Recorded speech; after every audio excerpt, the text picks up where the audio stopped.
Sai Satcharita, Chapter 4. Sai Baba's First Advent in Shirdi. Mission of the Saints, Shirdi a Holy Teerth, Personality of Sai Baba, Dictum of Gauli Bua, Appearance of Vittal, Shirsagar Story, Dasganu's Bath in Prayag, Immaculate Conception of Sai Baba and his First Advent in Shirdi, Three Vadas.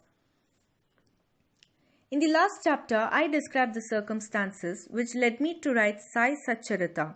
Let me now describe the first advent of Sai Baba in Shirdi. Mission of the Saints. Lord Krishna says in Bhagavad Gita, chapter 4, 7, 8, that whenever there is a decay of dharma, righteousness, and an ascendancy of unrighteousness, I manifest myself for the protection of the virtuous and the destruction of the vicious, and for the establishment of righteousness, I manifest myself age after age. This is the mission of the Lord and the sages and saints who are his representatives and who appear at appropriate times and work in their own way to fulfill that mission. For instance, when the twice born, that is the Brahmin, the Kshatriyas and the Vaishyas neglect their duties, and when the Shudras try to usurp the duties of other classes, when spiritual preceptors are not respected but humiliated, when nobody cares for religious instructions, when everybody thinks himself very learned, when people begin to partake of forbidden foods and intoxicating drinks, when under the cloak of religion people indulge in malpractices, when people belonging to different sects fight amongst themselves, when Brahmins fail to do Sandhya adoration, and the orthodox leave their religious practices, when yogis neglect their meditation, when people begin to think that wealth, progeny, wife are their sole concern, and thus turn away from the true path of salvation, then saints appear and try to set matters right by their words and action. They serve us as a beacon lights and shows the path and the right way for us to follow. In this way, many saints, that is Nivrutti, Dhyandev, Muktabai, Namdev, Gora, Gorai, Eknath, Tukaram, Narahari, Narsibhai, Sajjan Kasai, Savata, Ramdas and various other did appear at various times to show the right path to the people, and so the present advent came as Shirdi Sai Baba of Shirdi. Shirdi, a holy Teerth.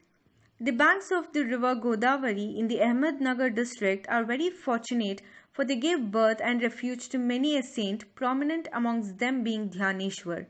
Shirdi also falls in the Kopargaon Taluka or the Ahmednagar district. After crossing the Godavari river at Kopargaon, one gets on way to Shirdi. When you go 3 cos, 9 miles, you come to Nimgaon, from where Shirdi is visible. Shirdi is as famous and well known as other holy places like Gangapur, Nrisinhwadi, Ardambar on the banks of the Krishna river.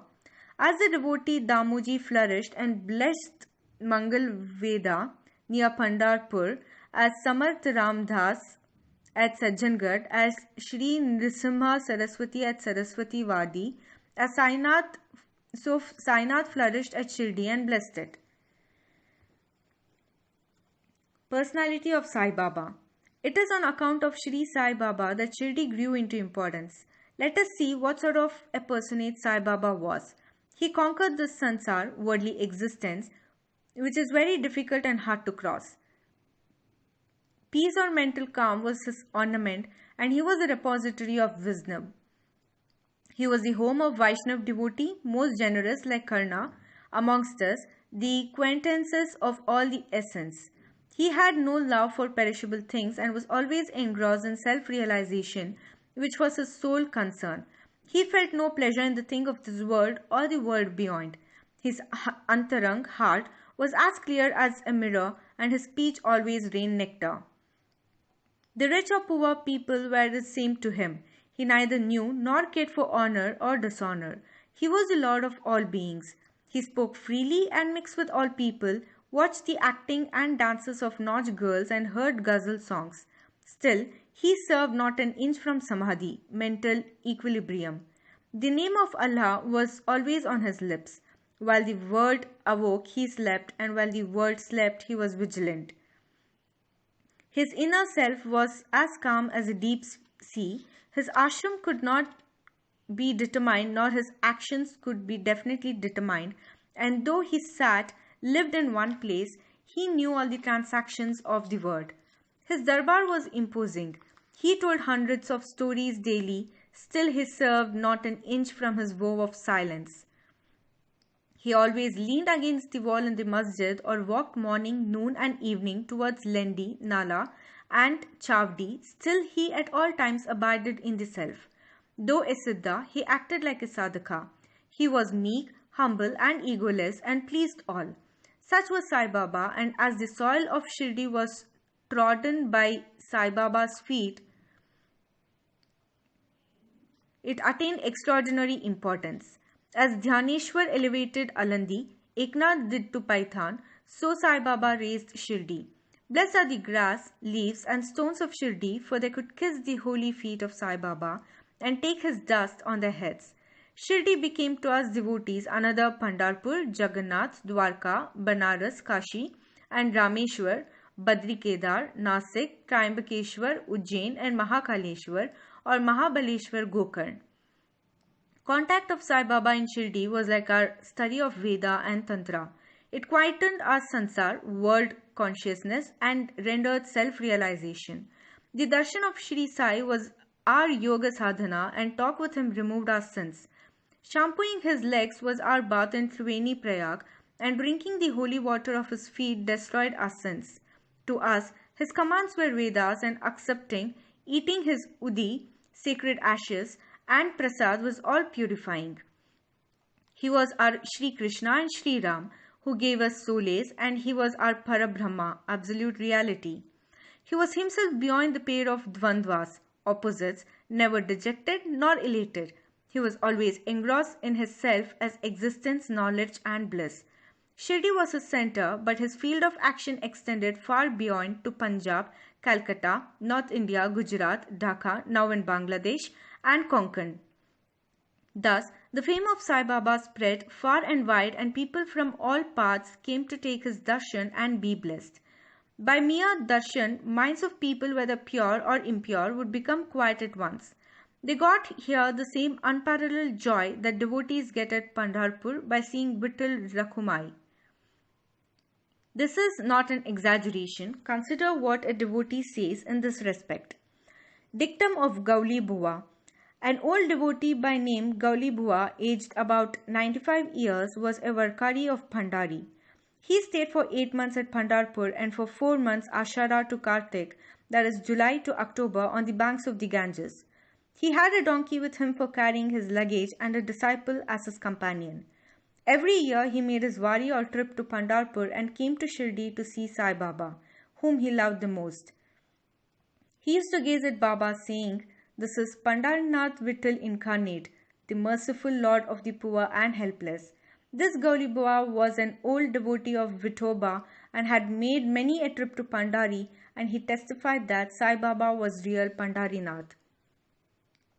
Vittal himself appeared. Sai Baba was very fond of remembering and singing God's name. He always uttered Allah Malik, God is Lord, and in his presence made others sing God's name continuously day and night for all 7 days of the week. This is called Nama Saptaha. Once he asked Dasiganu Maharaj to do the Nama Saptaha. He replied that he would do it provided he was assured that Vittal would appear at the end of the 7th day. Then Baba, placing his hand on his chest, assured him that certainly Vittal would appear, but for that the devotee must be earnest and devout.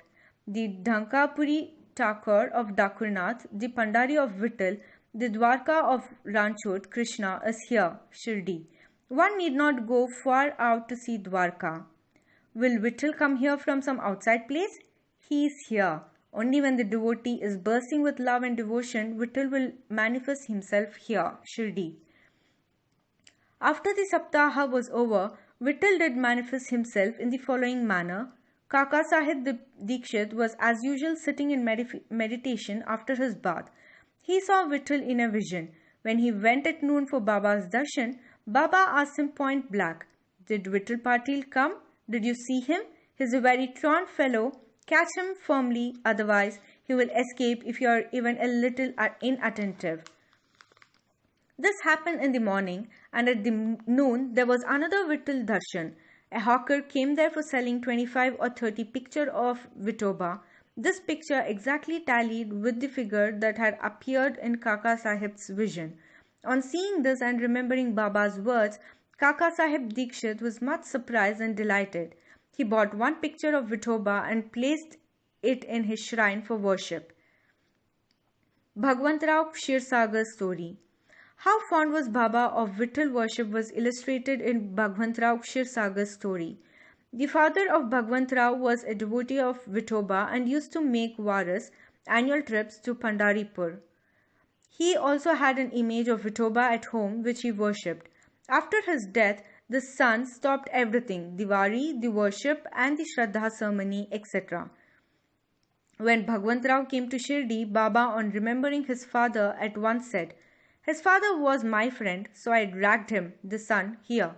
He never offered Naivedya, offering of food, and so he starved Vittal and me. So I brought him here. I shall remonstrate with him now and set him to worship." Das Ganu's bath in Prayag. The Hindus think that a bath in the holy Tirth of Prayag, where the Ganges and Yamuna meet, is very meritorious, and thousands of pilgrims go there periodically to have the sacred bath there. Once Dasganu thought that he should go to Prayag for a bath and came to Baba to get his permission for doing so. Baba replied to him, "It is not necessary to go far. Our Prayag is here, believe me." Then, wonder of wonders, when Dasganu placed his head on Baba's feet, out flowed streams of Ganga Yamuna water from both the toes of Baba. Seeing this miracle, Dasganu was overwhelmed with feelings of love and adoration, and tears filled my eyes. Inwardly, he felt inspired, and his speech burst forth into a song in praise of Baba and his Leelas. Immaculate Conception of Sai Baba and his first advent in Shirdi. Nobody knew the parents' birth or birthplace of Sai Baba. Many enquiries were made, many questions were put to Baba and others regarding these, but no satisfactory answer or information has yet been obtained. Practically, we know nothing about these matters. Namdev and Kabir were not born like ordinary mortals. They were found as infants in mother of pearls, Namdev being found on the bank Bhimarathi river by Gonai and Kabir on the bank Bhagirathi river by Tamal. Similar was the case with Sai Baba. He first manifested himself as a young lad of 16 years under a neem tree in Shirdi for the sake of bhaktas. Even then he seemed to be full of knowledge of Brahma. He had no desire for worldly objects even in a dream. He kicked out Maya and Mukti, deliverance, was serving at his feet. One old woman of Shirdi, the mother of Nana Choptar, described him thus: "This young lad, fair, smart, and very handsome, was first seen under the neem tree seated in an asan. The people of the village were wonderstruck to see such a young lad practicing hard penance, not minding heat and cold. By day he associated with none, by night he was afraid of nobody. People were wondering and asking whence this young chap had turned up. His form and features were so beautiful that a mere look endeared him to all. He went to nobody's door, always sat near the neem tree. Outwardly he looked very young, but by his action he was really a great soul. He was the embodiment of dispassion and was an enigma to all. One day it so happened that God Khandoba possessed the body of some devotee, and people began to ask him, 'Deva, God, you please enquire what blessed father's son is this lad, and whence did he come?' God Khandoba asked them to bring a pickaxe and dig in a particular place. When it was dug, bricks were found underneath a flat stone. When the stone was removed, a corridor was seen in which 4 samais lights were burning. The corridor led to a cellar where cow-mouth-shaped structures, wooden boards, rosaries were seen. Khandoba said, 'This lad practiced penance here for 12 years. Then the people began to question the lad about this. He put them off by telling them that this was his guru's place, his holy watan, and requested them to guard this well. The people then closed the corridor as before. As Ashwata and Adambar trees are held sacred, Baba regarded this neem tree equally sacred and loved it most. Mahalspati and other Shirdi devotees regard the site as a resting place, Samadhi Sthan of Baba's Guru, and prostrate before it. Three Vadas. 1. The site with the neem tree and surrounding space was bought by Mr. Hari Vinayak Sathe, and on this site a big building style Sathe's Vada was erected. This Vada was the sole resting place for pilgrims who flocked there. A platform was built round the neem tree and lofts with steps were constructed. Under the steps there is a niche facing south and devotees sit on the platform facing south. It is believed that he who burns incense there on Thursday and Friday evenings will by God's grace be happy. This Vada was old and dilapidated and needed repairs. The necessary repairs and additions and alterations have been made now by the Sansthan. 2. Then, after some years, another Vada, Dikshit's Vada, was constructed. Kaka Sahib Dikshit, solicitor of Mumbai, had gone to England. He had injured his leg in an accident here. The injury could not be got rid of by any means. Nana Sahib Chandorkar advised him to see Sai Baba. So, he went to Sai Baba in 1909 and requested him to cure the lameness of his mind rather than that of his leg. He was so much pleased with the darshan of Sai Baba that he decided to reside in Shirdi. So, he built a Vada for himself and other devotees. The foundation of this building was laid on 10/12/1910. On this date, two other important events took place. Mr. Dada Sahib Khaparde was given permission to return home, and the night aarti at the Chavdi was started. The Vada was completed and was inhabited on Ram Navami Day in 1911 with due rites and formalities. 3. Then another Vada or palatial mansion was put up by the famous millionaire Mr. Booty of Nagpur. A lot of money was spent on this building, but it was all well utilized as Sai Baba's body is resting in this Vada, which is now called the Samadhi Mandir. The site of this mandir formerly had a garden which was watered and looked after by Baba. 3 Vadas thus came up where there was none formerly. Of these, Sate's Vada was most useful to all in the early days. The story of the garden which was attended by Sai Baba with the help of Vaman Tatya, the temporary absence of Sai Baba from Shirdi and his coming again to Shirdi with the marriage party of Chand Patil, the company of Devidas, Janakidas and Gangagir, Baba's wrestling match with Mohiddin Tamboli, residing in the masjid, love of Mr. Dengle and other devotees, and other incidents will be described in the next chapter. Bow to Shri Sai, peace be to all. Sai